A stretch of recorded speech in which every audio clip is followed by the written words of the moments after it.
हमारा उद्देश्य किसी तरह से कोई आपको बुरा लगने के लिए नहीं कह रहा हूं, लेकिन जो लिखा है वो हम कहेंगे, हमारी जिम्मेदारी।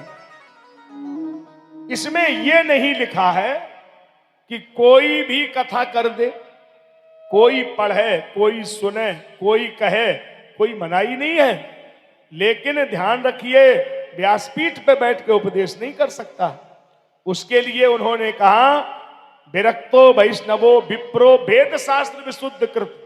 पहली बात, ब्राह्मण होना चाहिए या कोई सन्यासी हो और या कोई वैष्णव हो, लेकिन वेद शास्त्र विशुद्ध कृत, वेद और शास्त्र दोनों का विशुद्ध अनुभव होना चाहिए। ये शर्त है। ऐसे नहीं है कि कोई भी बैठ जाए और कह दे हम सुन लेंगे, ऐसे थोड़ी हो जाएगा। उसको वेद शास्त्र पता हो है। आजकल तो हमने देखा, आपके क्षेत्र में तो इतना नहीं है, अन्य जगह हमने देखा कि चिमटा लेके वो 3 किलोमीटर कूद जाता है कि भागवत हो रही कि नौटंकी हो रही। चिमटा कूदने से हो जाएगा, बताओ। तो आजकल ये भी भागवत का एक स्वरूप बना दिया। उसमें कोई मतलब ही नहीं है, पुराण से कोई लेना ही देना नहीं। इसमें तो बहुत ध्यान देना पड़ेगा। वेद और शास्त्र दोनों की स्थिति को नापना है। वेद की अनुमति क्या है, शास्त्र की सम्मति क्या है, फिर हम लोग कैसे उस बात को आपके सामने प्रस्तुत करेंगे, ये भी हमें ध्यान देना है। और फिर एक और अहम बात है कि जितने भी श्रोता कथा सुनने आते हैं, अगर उन्हें 7 दिन कथा का फल ही लेना है तो भोजन आरती के बाद ही लेना चाहिए। व्रत रह के ही सुनना चाहिए। दिन में फल फूल मिठाई लेना चाहिए, शाम को भोजन ले लें। और जजमान के लिए तो भाई शाम को ही करना चाहिए। दिक्कत है क्या? आप लोग कर लेंगे, दिन में भी करेंगे कि शाम को ले लो। दिन में फल ले लो, दूध मिठाई, और शाम को भोजन कर लो, क्या बात। और बाकी श्रोता जो बन जाए वो लोग करें। व्रत रह के सुनना चाहिए, नियम तो यही है। और जिनसे ना रहा जाए तो भाई खा लीजिए, क्या बात है। दुधलम मधु तैलम चा गरिष्ठान्नम तथैव चा।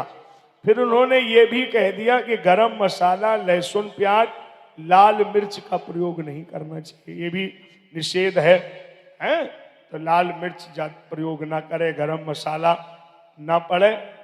तो और आपके यहाँ तो भंडारे में भगवान ही मालिक है, हमारे यहाँ का तो आदमी खा ही नहीं सकता, क्योंकि आपके यहाँ तो लाल मिर्च के बिना काम ही नहीं होता। इतना डालेंगे कि साहब हम लोग तो देख के ही डर जाते हैं। बहुत डालते हैं आपके इधर मसाले। ये हो ना, इसमें सात्विक भोजन लिखा है, इस तरह से नहीं करें भंडारे में। फिर और एक बात पे मनन कर लीजिएगा कि जैसे ही कथा प्रारंभ हो जाती है, उस समय पर आपको यह अधिकार है कि आप जाएं, व्यासपीठ को प्रणाम कर लें। और अगर कथा प्रारंभ हो चुकी है, आप देर से पहुंचे हैं, तो फिर वहां व्यासपीठ तक जाकर के व्यवधान नहीं करना चाहिए, वहीं से प्रणाम करके बैठ जाओ। कथा विराम हो फिर जाइए, जय शब्दो नमा शब्दो शंख शब्दस तथैव चा, फिर वहां जय जयकार करके प्रणाम करो।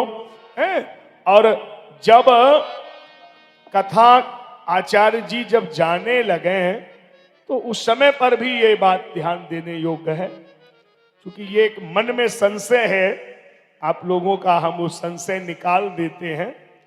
अब ये बताना ठीक नहीं है किसने कहा होगा, लेकिन संशय है तो निकल जाए दिमाग से। किसी ने कहा है कि आचार्य जी जब ये सब बातें पुराण में लिखी हैं, तो ये भी लिखा होगा कि इतने लाख रुपया पंडित जी को देना चाहिए। और अगर लिखा नहीं है तो आप तो बहुत महंगे पड़ते हैं, नाम सुन के डर लगता है। और अगर लिखा है तो बताइए क्या लिखा है। अच्छा ठीक है साहब, सुन लीजिए, जवाब दे रहा हूं। इसमें यह नहीं लिखा है कि इतने लाख रुपया आचार्य जी को देना चाहिए, तो फिर ऐसा क्यों करते हैं आप लोग।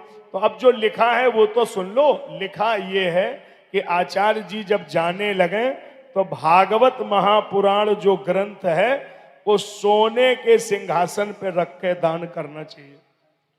देख लो सेमरा मुंह वाले, तुम ही फंसोगे, हमें तो कोई दिक्कत है नहीं। मान लो सोने के सिंहासन पे पुराण रखा हो, फिर गौदान, अन्नदान और यथाशक्ति दक्षिणा।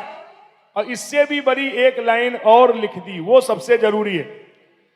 कभी भी कोई भी कर्मकांड आप कराएं, भागवत तो बहुत बड़ा कार्य है। अगर घर में मंडप भी कोई गड़ाने आया है तो वो कितने भी मंत्र बोल दे, कितना भी आप खर्चा कर दें, लेकिन अगर आचार्य प्रसन्न होकर नहीं जा रहा है तो उस कर्म का फल आपको नहीं मिलेगा।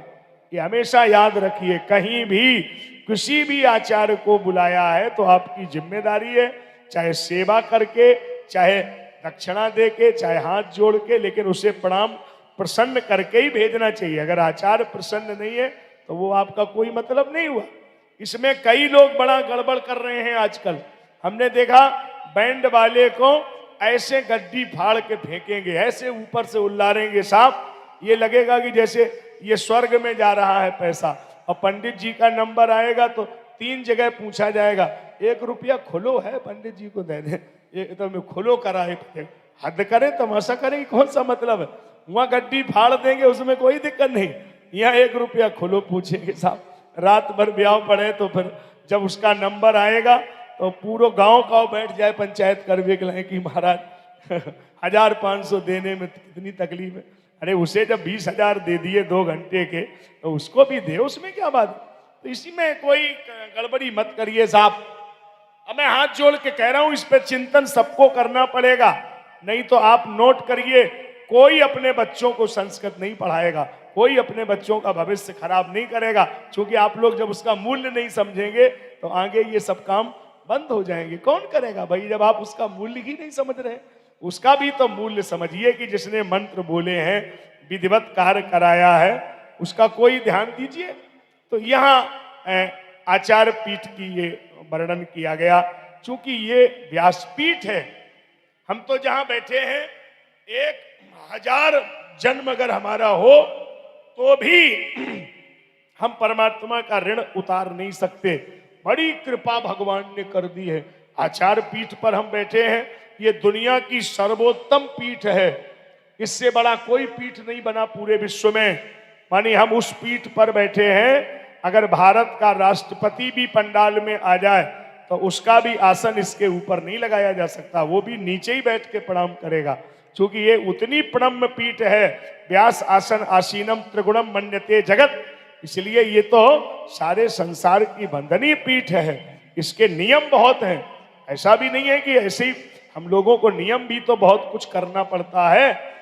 जैसे हम एक ही आसन बैठते हैं, अब आप हमारा नाम सुनते हैं, अब नाम के साथ में काम तो आपने देखा नहीं, काम भी देख लो आप। हम आपको ऊपर से देख रहे हैं, आप हर 5 मिनट में पैर इधर से उधर कर रहे हैं, आप नीचे से हमें देख लो। जब तक आरती होगी नहीं पैर हिलाएंगे भी नहीं, एक ही आसन रहेंगे। आप तो 5 मिनट में गड़बड़ होगा, हम आपके सामने 4 घंटे रहेंगे। देखो एक ही आसन, पैर नहीं बदलते कभी, बिल्कुल ये हमारे नियम में ही है पहले से। और कभी हमारा मुंह सूखेगा तो केवल जल लेंगे, इससे ज्यादा कुछ नहीं। ये नहीं कि पंडित जी गुटखा खाएंगे कि मुनक्का खाएंगे उससे मुंह अशुद्ध होगा, वो भी हम लोग नहीं करते हैं। बहुत सात्विक थोड़ा सा आहार लेके कार्य होता है। बड़ा कठिन कार्य है आचार्य पीठ का। तो इस प्रकार से कलिकाल में इस कथा का श्रवण का विधान है।